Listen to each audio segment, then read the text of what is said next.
Hello friends, super magic રસોઈમાં મિત્રો હું આપણું સ્વાગત કરું છું.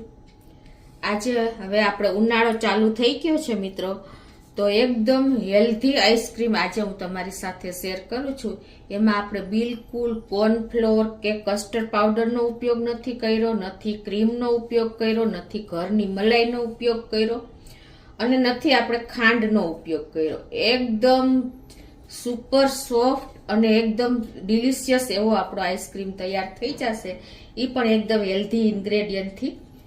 તો તમને ચોક્કસ મિત્રો આ આઈસ્ક્રીમનો વિડીયો ગમશે. ગમે તો લાઈક કરજો, શેર કરજો અને સબસ્ક્રાઇબ કરવાનું તો હવે ભૂલતા જ નહીં. અને મિત્રો બાજુમાં રહેલું બેલ આઇકનને પણ પ્રેસ કરજો, જેથી કરીને લેટેસ્ટ વિડીયોની માહિતી તમને ડેઈલી મળતી રહે. ક્રીમ વગર પણ એકદમ ક્રીમી આઈસ્ક્રીમ અને એકદમ સોફ્ટ ડિલિશિયસ એવો આપણો આઈસ્ક્રીમ તૈયાર થઈ જશે. તો એના ઇન્ગ્રેડિયન્ટમાં મેં ફૂલ ફેટ 1 લિટર દૂધ લીધું છે, અમૂલ ગોલ્ડ. અને પછી આપણે બીજા ઇન્ગ્રેડિયન્ટમાં કાજુ છે 10 થી 12 પીસ, મખાણાના પીસ છે 15 થી 20 પીસ. આપણે 2 ચમચી કોઈ પણ તમે ચોખા લઈ શકો છો, બાસમતી હશે કે કોઈ પણ વ્હાઈટ ચોખા લેવાના છે. 5 એલચીના દાણા છે અને ગોળનો ઉપયોગ કર્યો છે. તો બનાવવાનું ચાલુ કરીએ. પહેલા તો આપણે જે આ 2 ટેબલ સ્પૂન જેવા ચોખા લીધા છે ને એને ધોઈ નાખશું આપણે. તો ચોખાને આપણે ધોઈ લીધા છે અને હવે આપણે આ જે ફૂલ ફેટ 1 લિટર દૂધ લીધું છે એને આપણે ગેસ ઉપર ઉકળવા મૂકવાનું છે. તો પહેલા તો આપણે થોડું 1 ટેબલ સ્પૂન જેવું પાણી નાખી દેશું પેનમાં અને દૂધને નાખી દેશું.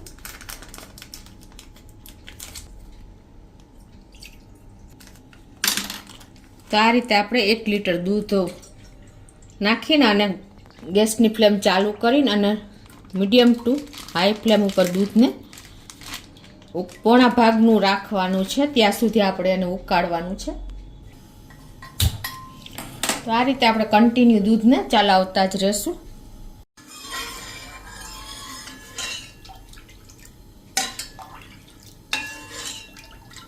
થ્રી ફોર્થ ક્વોન્ટિટી રહે ત્યાં સુધી આપણે આને ઉકાળવાનું છે.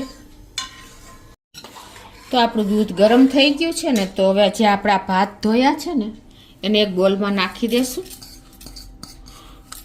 અને એમાં આપણે 10 થી 12 કાજુ લીધા છે એ નાખી દેશું, 15 થી 20 મખાણા નાખી દેશું અને એમાં આપણે આ જે ગરમ દૂધ ઉકળે છે ને એને એમાં નાખી દેશું પલાળવા માટે. 1/4 કપ જેટલું આપણે દૂધ નાખી દઈએ અને આને પલળવા દઈએ. તો આ રીતે જો આપણે દૂધ એક ભાગનું રેડ્યુસ થઈ ગયું છે, 7 થી 8 મિનિટ જેવું થયું છે. 3/4 જેટલું આપણું દૂધ રહ્યું છે અત્યારે. મીડિયમ ટુ હાઈ ફ્લેમ ઉપર આપણે આને બોઇલ કર્યું છે. અને આ બાજુ આપણે મખાણા, ચોખા અને કાજુ પણ મેલ્ટ થઈ ગયા છે, એટલે કે ગરમ દૂધમાં સરસ પલળી ગયા છે. તો એને આપણે પીસી લઈએ. તો એને આપણે એકદમ ફાઇન પેસ્ટ કરવાની છે. તો આ રીતે જો આપણે ફાઇન પેસ્ટ તૈયાર કરી લીધી છે અને હવે એને આપણે આ દૂધમાં જ નાખી દેશું. આ રીતે જો આપણે હવે દૂધમાં પેસ્ટ મિક્સ કરી લેશું, એને એકદમ થીક કરી લેશું મીડિયમ ટુ હાઈ ફ્લેમ ઉપર. તો આ રીતે જો આપણે એકદમ થીક થઈ ગયું છે, તો હવે આપણે ગેસને બંધ કરી દેશું. આટલું થીક કરવાનું છે આપણે પેસ્ટ નાખ્યા પછી, અને નીચે ઉતારી લેશું અને આને ઠંડુ થવા દેશું. હવે આપણે આ ઠંડુ પણ થઈ ગયું છે.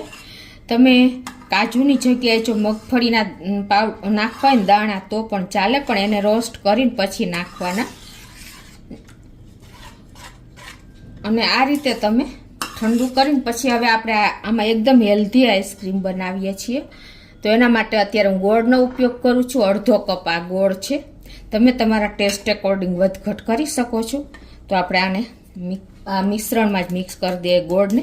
ઠંડુ થયા પછી જ આપણે ગોળ નાખવાનો છે, એટલે આપણું આ બેટર ફાટે નહીં, નહીંતર ફાટી જાય ગોળના હિસાબે. તો આ રીતે જો આપણે ગોળને પણ સરસ મિક્સ કરી લીધો છે, ઠંડામાં નાખીએ એટલે બિલકુલ ફાટવાનો પણ ડર નહીં લાગે તમારે.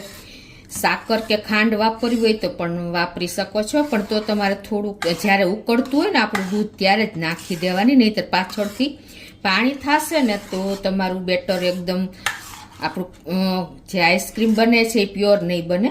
હવે આમાં મેં 4 થી 5 એલચીના દાણાને કાઢ્યા છે, એ નાખી દેશું અને એને પણ આપણે મિક્સ કરી લેશું. અને હવે આને એક મિક્સર જારમાં નાખીને અને આપણે એને 30 સેકન્ડ જ પીસવાનો છે, એટલે એકદમ આપણો આ જે આઈસ્ક્રીમ છે ને એ રીચ ક્રીમી બનશે. તો એકવાર આપણે એને પીસી લઈએ. આને આપણે અડધી મિનિટ ફેરવી લઈએ મિક્સર જારમાં, એટલે એકદમ સોફ્ટ થઈ જાય. તો આ રીતે જો આપણે એને 30 સેકન્ડ જ પીસવું છે, કેમ કે જો બેટર તમારું ગરમ થઈ જશે તો સ્ટીમને હિસાબે ગરમ થશે એટલે આઈસ થઈ જશે. આઈસ થશે એટલે તમારું ક્રીમી એકદમ આઈસ્ક્રીમ તૈયાર નહીં થાય. હવે આને આપણે આઈસ્ક્રીમ ફોર્મમાં પણ તૈયાર કરી શકીએ છીએ અને કેન્ડી ફોર્મમાં પણ તૈયાર કરી શકીએ છીએ. અત્યારે હું થોડુંક કેન્ડી ફોર્મમાં પણ તૈયાર કરું છું. અત્યારે આપણે કેન્ડી ફોર્મમાં ફિલ કરી લઈએ. તો આ રીતે આપણે મોલ્ડમાં ભરી લેશું.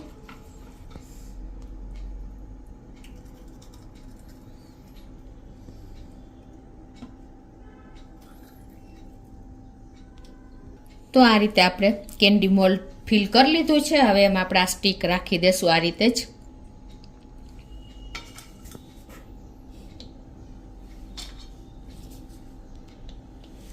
અને આને આપણે ફ્રીઝરમાં રાખી દેશું. કમસે કમ તમારે 8 થી 10 કલાક કે જે તમારા ફ્રીઝર ફૂલ ફ્રીઝર રાખી દેવાનું છે. અને ફ્રીઝરમાં આ રીતે આપણે 6 થી 8 કલાક 7 કલાક રાખી દેશું. તો આ રીતે જો આપણે ફ્રીઝરમાં એને રાખી દઈએ. તો હવે બાકીનું બેટર આપણે કોઈ પણ ડબ્બા છે આ રીતે કે જે કાંઈ પણ આપણા મોલ્ડ હોય ને એમાં ભરી લેવાનું છે. અને તમારી પાસે કેન્ડી હોય તો કેન્ડીના મોલ્ડમાં પણ ભરી લેવાનું છે. તો આ રીતે જો આપણે ફ્રીઝરમાં મૂકીને એને 12 કલાક જેવું થઈ ગયું છે. અને હવે આને તમારે થોડીક વાર છે ને પાણીમાં રાખી દેવાની. એટલે આ રીતે તમારે હાથ આપણે હથેળી ગરમ હોય ને એ રીતે આપણે એને આ રીતે સરખું કરી લેવાનું, એટલે ઓટોમેટિક ડીમોલ્ડ થઈ જશે તમારી કેન્ડી. અને એ રીતે આપણે જે આ કપ ભર્યા છે ને એને પણ આપણે આ રીતે પાણીમાં રાખી દઈએ, એટલે જલ્દી તમારે ડીમોલ્ડ કરવું હોય ને તો પણ થઈ જાય. તો આ રીતે જો આપણે ડીમોલ્ડ થઈ ગઈ છે. એ જ રીતે આપણે વાટકાને પણ ડીમોલ્ડ કરી દઈએ. જો આ રીતે આપણે પાણીમાં રાખશું ને એટલે વાટકો પણ ઇઝીલી નીકળી જશે. તો આ રીતે આપણે બીજો કપ પણ ડીમોલ્ડ કરી લીધો છે. હવે આપણે ઉપરથી એને ગાર્નિશ કરી લેશું. એકદમ જો ક્રીમી અને રીચ આપણો આઈસ્ક્રીમ, કોઈ પણ જાતના કોર્નફ્લોર કે કસ્ટર્ડ પાવડર કે ક્રીમ કે આપણે કોઈ પણ મલાઈ વગર આપણે ઇન્સ્ટન્ટ તૈયાર થઈ ગયો છે. તો આ રીતે આપણે ઉપરથી ડેકોરેશન પણ કેસર પિસ્તાથી કરી દઈએ. તો મિત્રો એકદમ હેલ્ધી હાઇજેનિક આપણો આઈસ્ક્રીમ રેડી છે. તમને ચમચીએથી પણ બતાવી દઉં કે કેટલો હેલ્ધી અને ક્રીમી બન્યો છે. તો મિત્રો જો એકદમ ક્રીમી અને એકદમ આપણે રીચ આઈસ્ક્રીમ તૈયાર થયો છે. તમને ખ્યાલ આવી જતો હશે. જો જ્યુસી એકદમ સરસ ડિલિશિયસ એવો આઈસ્ક્રીમ આપણો રેડી છે. મિત્રો આટલો આઈસ્ક્રીમ આપણે બહાર લેવા જાય તો આપણે 300-400 રૂપિયાનો પડે છે. આ ઇઝીલી તમારે 1 લીટર એટલે કે 175 રૂપિયામાં તમારો આ આઈસ્ક્રીમ રેડી થઈ ગયો છે. કોઈ પણ જાતની ઝંઝટ વગર કે કોર્નફ્લોર કે આપણે કસ્ટર્ડ પાવડર કે ક્રીમ કે મલાઈ કે ખાંડનો પણ ઉપયોગ નથી. એટલો હાઇજેનિક આપણો આઈસ્ક્રીમ રેડી છે મિત્રો. તો તમે ચોક્કસ એક વખત, હવે આ ઉનાળાની સિઝન, ફૂલ ગરમીની સિઝન ચાલુ થઈ છે તો ટ્રાય કરજો.